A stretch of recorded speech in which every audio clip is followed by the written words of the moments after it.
इस वक्त मैं मौजूद हूँ जॉइंट सीपी मुंबई के साथ और हम जानने की कोशिश करेंगे कि किस तरीके से मुंबई में नारकोटिक्स को कंट्रोल किया जाता है, इन ड्रग सीजर्स किस तरीके से होते हैं। सर, सबसे पहला सवाल मेरा ये रहेगा, इतनी बड़ी अचीवमेंट है, इतना बड़ा सीजर आपने किया है, तो उनकी मॉडस फ्रेंडी क्या थी और पूरा का पूरा सिनेरियो क्या था? या मुंबई में एक 5 kgs ऑफ हेरोइन का कंसाइनमेंट मुंबई क्राइम ब्रांच के एंटी नारकोटिक्स सेल ने बरामद किया है, जिसमें 2 आरोपी को पकड़ा है। ये 2 आरोपी प्रतापगढ़ ज़िला राजस्थान के रहने वाले हैं। कहीं ना कहीं आपको ये लगता है कि हमारा पड़ोसी मुल्क भी इस तरीके की शरारतें करता रहता है, तो क्या कोई कनेक्ट या कनेक्शन इस तरीके का सामने आया? कुछ ओपियाड्स होते हैं, जैसे ओपीएम, हम ओपीएम के प्रोडक्ट्स जो बनते हैं, लाइक गांजा से चरस हेरोइन, इस तरीके के जो प्रोडक्ट्स होते हैं ये काफ़ी हद तक हमको इंडिया में भी मिल जाते हैं और बाहर से भी आते हैं। दूसरा टाइप एक होता है जिसमें कोकेन होता है, जो मेनली साउथ अमेरिका में इसका मैन्युफैक्चरिंग होता है और वहीं से कल्टीवेशन और प्रोडक्शन फिनिश प्रोडक्ट यहाँ पर इंडिया में इंपोर्ट किया जाता है वाया मल्टीपल रूट्स। और तीसरा जो सिंथेटिक ड्रग्स होते हैं, लाइक मेफेड्रोन है या एमडी जिसे बोलते हैं, या एमडीएमए, और भी बाकी एलएसडी टाइप के जो सिंथेटिक ड्रग्स होते हैं। तो जैसे ये ओपियाड्स होते हैं, ओपीएम के प्रोडक्ट्स, ये हमको राजस्थान मध्य प्रदेश के बॉर्डर इलाके में भी कुछ फार्मिंग होता है। इसका मेन सप्लाइंग स्टेट हिमाचल है, जहाँ पर हिली एरिया में इसका काफ़ी प्रोडक्शन होता है। नेपाल से भी हमको हमारे यहाँ पर ये ओपियाड्स बेचने के लिए आते हैं, प्लस JNK से भी यहाँ पर आते हैं। जैसे अभी हाल ही में DRI ने एक मुंद्रा पोर्ट से 3000 किलो का बड़ा कंसाइनमेंट हेरोइन का पकड़ा था। तो Afghanistan has always its supplier for the whole world in opiates. तो वो भी बहुत सारे रूट से, by road also, by air also, and by sea also India में स्मगलिंग होता है। सबसे इम्पॉर्टेंट बात यहाँ पर आ जाती है, जैसे आपने देखा है पूरा अफ़गानिस्तान को तालिबान ने ही टेक ओवर कर लिया है और उनकी जो वेपन की भी फंडिंग होती है वो अब इसी माध्यम से होगी, और जिस हिसाब से पाकिस्तान ने और चाइना ने उनको सपोर्ट किया है, तो आपको क्या लगता है कि आने वाले दिनों में इंडिया भी इस चीज़ का टारगेट हो सकता है? सर्टनली, क्योंकि गवर्नमेंट के लिए वो बहुत इजी मनी है वहाँ के गवर्नमेंट के लिए। और जो भी अभी तक के रिपोर्ट्स है, बट इसमें मेनली जो फंक्शनिंग होता है ये सेंट्रल गवर्नमेंट की एजेंसीज़ करती है, NCB करती है, और बाकी हमारी इंटेलिजेंस एजेंसीज इसमें ऑपरेट करती है। काफ़ी हद तक एक इंटेलिजेंस का निचोड़ कई बार हमको पास ऑन किया जाता है, क्योंकि हम फील्ड यूनिट्स हैं और उसके ऊपर हम ये इंटरनेशनल जो ट्रांसपोर्टेशन है उसके ऊपर वर्क करते हैं। हम बात करें क्राइम से रिलेटेड डार्क वेब की, तो ये जो ड्रग डीलिंग है, अमूमन देखा गया है कि 65% से भी ज़्यादा जो है एक्टिविटीज़ ड्रग डीलिंग की डार्क वेब पर, डार्क नेट पर होती है। तो इस तरीके के कितने केसेस मुंबई पुलिस के सामने आए हैं? या मुंबई पुलिस ने भी ऐसे डार्क नेट में जो डीलिंग्स करते रहते हैं उसके ऊपर भी मॉनिटरिंग मुंबई पुलिस का, क्राइम ब्रांच का, साइबर क्राइम का हमेशा बना हुआ रहता है। और इस टाइप के भी हमने कुछ केसेस यहाँ पर की है, जहाँ पर डार्क नेट पे ही कुछ सप्लायर्स और बायर्स भी अवेलेबल रहते हैं, तो उसके भी हमने केसेस की है। ख़ास करके जो क्रिप्टो करेंसी का भी इस्तेमाल होते हुए पाया है, बट ये अधिकतर अमूमन ऐसा देखा गया है कि जो इंटरनेशनल डीलिंग्स होती है उसमें क्रिप्टो का इस्तेमाल ज़्यादा होता है। यहाँ पर अगर इंटरनेशनल लेवल की बात करें तो कौन सा रूट अपनाया जा रहा है? क्या अभी सी रूट को ज़्यादा प्रेफर किया जा रहा है, या बाय एयर, या फिर रोड का जो रास्ता है उसको ऑप्ट किया जा रहा है? नहीं, for international it is mainly the sea route and the air route. जो कुरियर्स आते हैं एयरपोर्ट्स पर जो कुरियर्स आते हैं उसके लिए कस्टम्स और DRI they keep working on that. Also on the sea side, sea जो पोर्ट्स होते हैं, जो अधिकृत पोर्ट्स है और जो इलीगली जहाँ पर लैंडिंग पॉइंट्स रहते हैं, उस ज़रिए भी कुछ कंसाइनमेंट्स इनलैंड में आते हैं।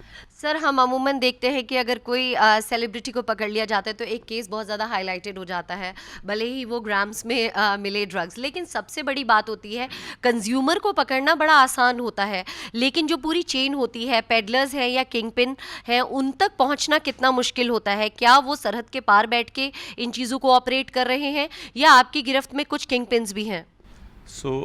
मुंबई पुलिस के अंदर हमने एक स्पेशलाइज्ड ब्रांच है जो एंटी नारकोटिक्स सेल करके जानी जाती है, और पुलिस स्टेशन के लोग भी अपने अपने केसेस करते हैं अगेंस्ट नारकोटिक सब्सटेंसेस।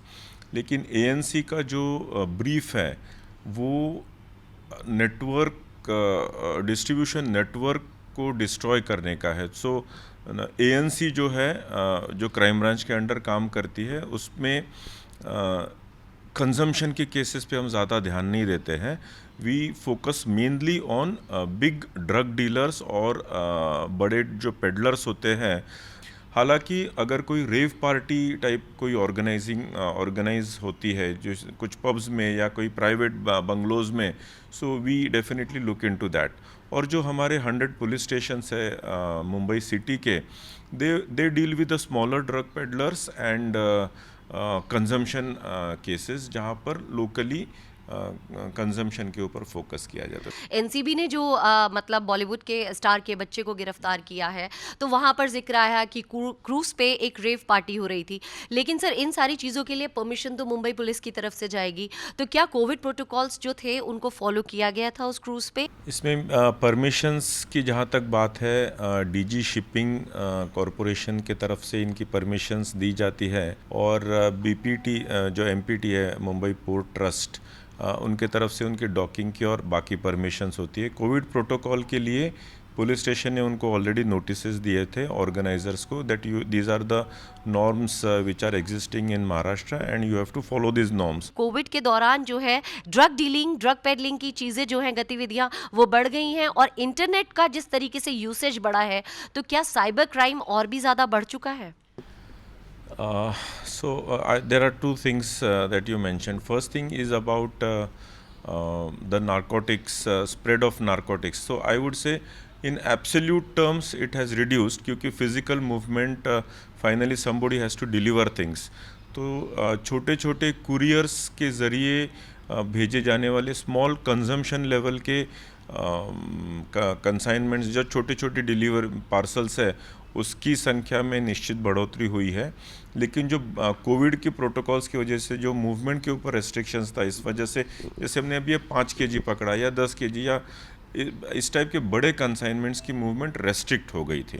अगर आप यूथ को पकड़ते हैं ड्रग पेडलिंग में या फिर कंजम्पशन के दौरान, तो किस तरीके का स्ट्रिक्ट एक्शन लेते हैं? क्योंकि कहीं ना कहीं उनके फ्यूचर के ऊपर भी बात होती है कि कहीं उनका फ्यूचर डैमेज ना हो जाए। अगर जेल चले जाएंगे या फिर एक एफआईआर लॉन्च हो जाएगी, तो एक क्राइम रिकॉर्ड मेंटेन हो जाता है। तो इन सारी चीज़ों को मद्देनजर रखते हुए आप किस तरीके का एक्शन लेते हैं यूथ के ऊपर? Mumbai police has a very gentle role in dealing with this kind of drug menace. Basically, it is Mumbai police is quite welfare oriented in this respect. When we deal with drug dealers and suppliers, we are very harsh on them.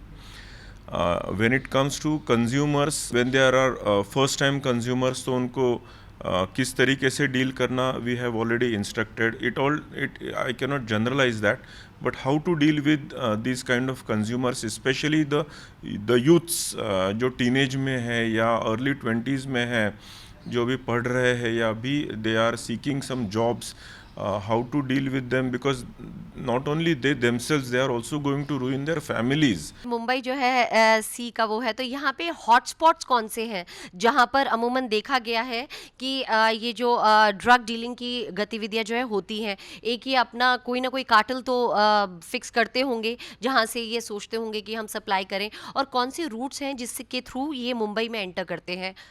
Yeah, so Mumbai mein there would not be any hotspots where drug distribution takes place. By its very nature of the dealership, they have to be on the move all the time because for a small area of 2,000 square kilometers of Mumbai, there are 100 police stations and a 50,000 force is looking after the welfare and security of the population of Mumbai city. So वैसे देखा जाए तो it is very difficult for anybody to really fix the rendezvous and कि ये fix places है जहाँ पर ये सब dealings हो सकती है. They have to keep on the move. जितने लोगों को भी हम arrest करते हैं, so they all keep changing their locations. So sir festive season आ रहा है, सबसे पहले तो मुंबई के साथ साथ पूरे हिंदुस्तान को क्या मैसेज देना चाहेंगे, स्पेशली नार्कोटिक्स को लेके? बेसिकली एक बार कई लोगों का, कई यूथ्स का ये टेंडेंसी होता है कि एक बार तो एक्सपीरियंस करके देखना चाहिए. बट आई वुड से narcotics is not the place जो आपको एक्सपीरियंस करने की ज़रूरत है. आप कभी भी पॉइज़न की परीक्षा नहीं लेते हैं. Narcotics is one thing, it is so addictive. आप it is only a one way entry I would say. आप एक बार उसमें चले गए तो it is likely that you will get pulled into that. So kindly avoid getting into the experience of how it feels. Criminals को भी खबरदार करना बहुत ज़रूरी बन जाता है, तो उनके लिए आप हमारे माध्यम से क्या मैसेज देंगे? क्योंकि आम जनता तो ये चीज़ें देखती है, लेकिन ये क्रिमिनल्स भी जो है एक टैब रखते हैं कि किस तरीके से पुलिस कितनी स्ट्रिक्ट है. तो आपकी तरफ से एक स्टर्न फर्म मैसेज क्रिमिनल्स को बिवेयर का क्या होगा? आज तक हमने जितना भी नारकोटिक के ड्रग डीलर्स और पेडलर्स को पकड़ा है, they are still in jail. इस साल के तो पूरे के पूरे अभी भी they are languishing in jail. तो जो भी इस लाइन में डीलिंग करना चाहता है टू मेक क्विक मनी और इतना रिस्क उठा रहा है, तो he should also be aware कि Mumbai police is there and it is only a matter of time when you will get caught. तो ये मुंबई पुलिस जो है पूरी तरह से मुस्तैद है, अब किंग पिन सरहद के बाहर बैठे हों और सारी योजनाएं कॉन्स्पिरेसीज कर रहे हों, या वो अपने ड्रग पेडलर्स के थ्रू ये कर रहे हो, तो मुंबई पुलिस मुस्तैदी से तैयार है आपको अपनी गिरफ्त में लेने के लिए. पुलिस अमूमन चार्जशीट तैयार करती है और हम आपके काले चिट्ठे खोलते हैं पुलिस की चार्जशीट के साथ मिलके अपनी डार्कशीट में. हो जाइए सावधान. जनता से अपील है, से yes to life, no to drugs, और क्रिमिनल से हो जाइए सावधान, वरना आप किसी भी वक्त हो सकते हैं पुलिस की गिरफ्त में. मिताली चंदूला, सहारा समय, मुंबई.